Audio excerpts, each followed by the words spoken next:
Daily. Taste the Daily. James Cameron రూపొందించిన ప్రతిష్టాత్మక చిత్రం Avatar Fire and Ash December 19న ప్రపంచవ్యాప్తంగా విడుదల కాబోతుంది. ఈ సినిమాపై భారీ అంచనాలు ఉండగా ముఖ్యంగా భారతదేశంలో భారీ క్రేజ్ ఉంది. అడ్వాన్స్ బుకింగ్, ఆన్లైన్ రేట్స్, ప్రేక్షకుల స్పందన ఈ చిత్రాన్ని అతిపెద్ద సినిమాటిక్ ఈవెంట్ గా నిలబెడుతున్నాయి. అయితే ఈ సినిమా ప్రపంచంలో భారీగా కొంతమంది సినీ ప్రముఖులకు అవతార్ 3ని చూపించారు. ఇప్పటికే ఎస్ఎస్ రాజమౌళి ఈ చిత్రాన్ని ప్రశంసిస్తూ జేమ్స్ కామెరూన్ తో ప్రత్యేక చర్చ జరిపిన సంగతి తెలిసింది. తాజాగా పుష్ప దర్శకుడు సుకుమార్ కూడా ఈ చిత్రంపై తన అభిప్రాయాన్ని వ్యక్తం చేశారు. సినిమా చూసిన అనంతరం సుకుమార్ మాట్లాడుతూ అవతార్ ఫైర్ అండ్ యాష్ ఒక అన్స్టాపబుల్ బ్లాక్ బస్టర్ అని పేర్కొన్నారు.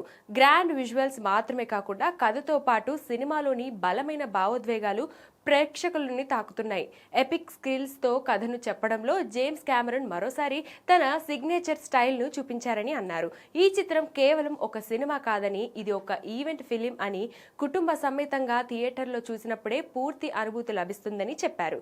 3 గంటల 17 నిమిషాలు క్షణంలా అయిపోయాయి. పండోరా ప్రపంచానికి వెళ్లిపోయాను. నా చుట్టూ ఎవరున్నారు అనేది కూడా తెలియలేదు. ఖచ్చితంగా ఇది బ్లాక్ బస్టర్ అవుతుంది. తెలుగు సినిమాల్లో ఉన్నన్ని ఎమోషన్స్ ఉన్నాయి. ఆ విజువల్స్, పాత్రలు నా మైండ్ లో నుంచి వెళ్ళలేదు. కొన్ని సన్నివేశాల్లో భావోద్వేగంతో కళ్ళల్లో నీళ్లు వచ్చాయి. సినిమా అంటే ఇది అనిపించింది అని సుకుమార్ చెప్పారు. ఇంత గొప్ప చిత్రాన్ని అందించినందుకు జేమ్స్ కామెరూన్ కి సుకుమార్ ధన్యవాదాలు తెలిపారు.